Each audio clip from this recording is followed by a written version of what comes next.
কথা এক আওয়ামী লীগ নিষিদ্ধ হবে, কথা দুই ভারতীয় আগ্রাসন আর মেনে নেব না। থেকে অত্যন্ত দুঃখের সাথে যেটা লক্ষ্য করি, এই গণ অভ্যুত্থানটা 5 তারিখের আগে ছাত্র জনতা রাজনৈতিক দলগুলোর যে ঐক্যটা ছিল, সেই ঐক্যটাকে আমরা এখন দেখতে পাচ্ছি না। সেই সময় নেতৃত্ব দানকারী ছাত্রদের একটি রাজনৈতিক দল অলরেডি চলে এসেছে, আপনারা জানেন। এপ্রিল মাসে আরেকটা সংগঠন আসবে বলে ঘোষণা দিয়েছে, অর্থাৎ ছাত্রদের মধ্যে কিন্তু একটা বিভেদ হয়ে গেছে। একসাথে থাকার সুযোগটা তারা রক্ষা করতে পারেনি। একইভাবে রাজনৈতিক দলগুলো আমরা আমাদের জায়গা থেকে সেই ঐক্যবদ্ধ অবস্থানটা রাখতে পারছি না। এটার ফলে সুযোগ পাচ্ছে সেই ফ্যাসিস্ট আওয়ামী লীগ, শেখ হাসিনা এবং শেখ হাসিনার পলায়নের পর যারা ষড়যন্ত্র করছে তারা। অতএব আমি যেটা বলতে চাই সেটা হচ্ছে ঐক্যের কোনো বিকল্প নাই। নিঃসন্দেহে আমরা গণতন্ত্র চাই, গণতন্ত্রকে পুনঃপ্রতিষ্ঠা করতে চাই, কিন্তু সেটা যদি ঐক্যবদ্ধভাবে করতে না পারি তাহলে কোনোভাবেই হবে না। দ্বিতীয়ত, এই যে 25শে মার্চ আজকে, আগামীকাল 26, সেই 71-এর স্বাধীনতার কথা আমরা বলি, কিন্তু বাস্তবতা হচ্ছে 71-এর পরে ওই লাল সবুজের পতাকাটা এসেছিল, কিন্তু সার্বভৌমত্ব আসেনি।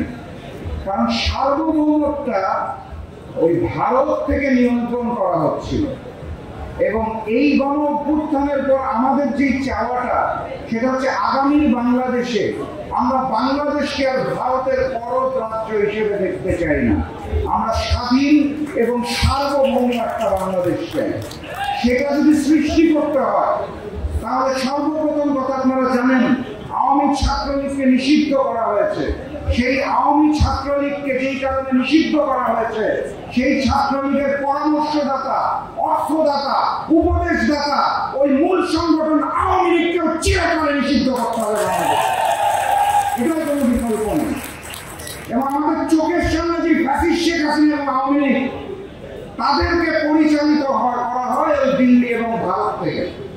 অতএব ষড়যন্ত্রটা গভীরে যেতে হবে।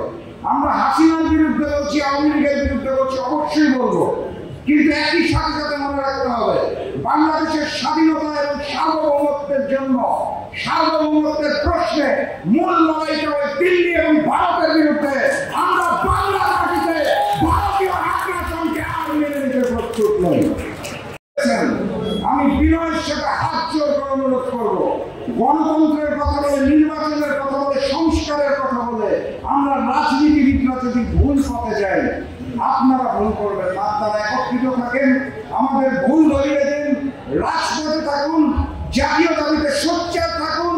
কথা এক আওয়ামী লীগ নিষিদ্ধ হবে, কথা দুই ভারতীয় আগ্রাসন আর মেনে নেব না।